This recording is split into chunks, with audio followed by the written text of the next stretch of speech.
As a graduate student interested in instructional design, I was told that I should learn as much as possible about SCORM. So I got out my magnifying glass and set to work. I set out with 3 goals for this video exploration of SCORM. First, I wanted to learn what SCORM actually means to an instructional designer. I wanted to learn about the components of SCORM, and I wanted to learn about the benefits of using SCORM as an instructional designer. SCORM is an acronym for Shareable Content Object Reference Model. This helped with the acronym, but not the meaning. So I dug deeper.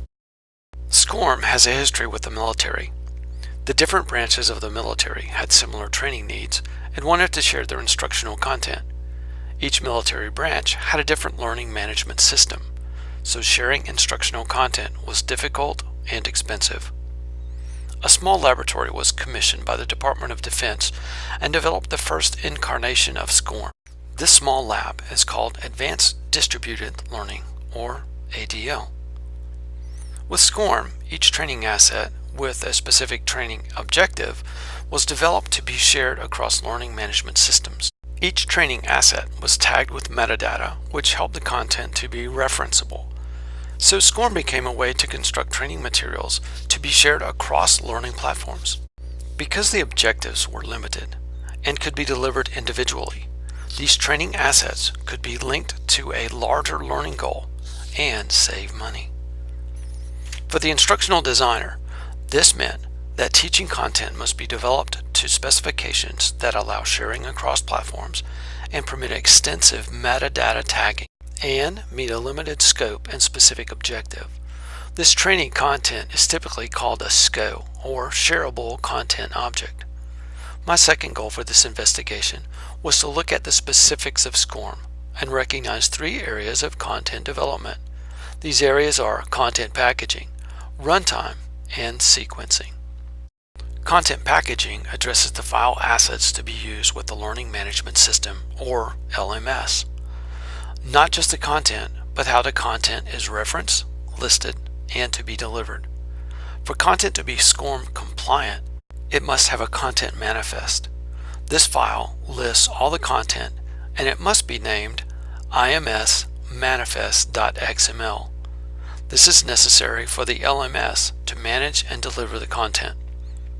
The next area of SCORM compliance is runtime. Runtime addresses how the content is to be played on the LMS. It allows various data collection on metrics like time the learner spent on the site, if the learner succeeded or failed to meet the objective, or other metric data about that learner. Sequencing is another SCORM compliance area. This determines how the learner is allowed to proceed through the content. It addresses such issues as skipping learning objectives or chapters, moving on to the next section with or without mastery, skipping about the content, and forced remediation of missed objectives.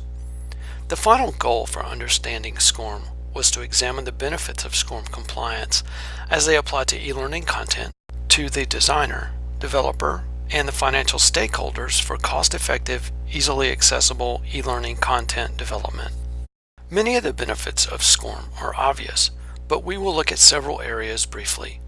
One such benefit is that content can be developed from many sources and compiled to create a very diverse training catalog, easily, quickly, without compounding the expenses or duplicating the effort. Benefits to the designers and developers are similar.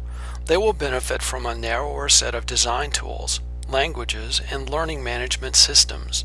Learning objectives are more specific and limited to keep the content objectives modular in functionality. The benefits to the stakeholders are easily summarized: more training and more learners for fewer dollars. Like any technology, SCORM is developing and becoming more effective, efficient, and cheap. The most recent incarnation of SCORM is called Tin Can API, released in late 2011. It promises to deliver more than the current version of SCORM: more flexibility, more trackability, more automation to gather learning events across more people, learning platforms, and from more devices, including games, and other authentic learning activities such as reading a book or attending a seminar. Tin Can API was developed by the same company as SCORM, and promises to deliver amazing results. This learning technology is currently beta testing, but is enjoying success and a growing corporate following. To review, SCORM is an acronym for Shareable Content Object Reference Model. It provides guidelines and technical standards that make professional development content compliant with multiple learning management systems for content delivery. SCORM standards address three key areas of content development. They are content packaging for content recall and management, runtime to address specific data collection points across the learning management system and across the shareable content object, and finally sequencing, or the requirements and order the training objects may be viewed in progression. SCORM means more training for fewer dollars, with fewer compatibility issues and fewer problems in design and technical development, delivering training content across multiple platforms to multiple users. You can learn more about the latest incarnation of SCORM at www.tincanapi.com. There is additional information available on this site to illustrate the benefits and limitations of the next version in the SCORM family. Thank you for joining me on this journey to get to the bottom of the mystery that is SCORM. I hope you found this information interesting and helpful.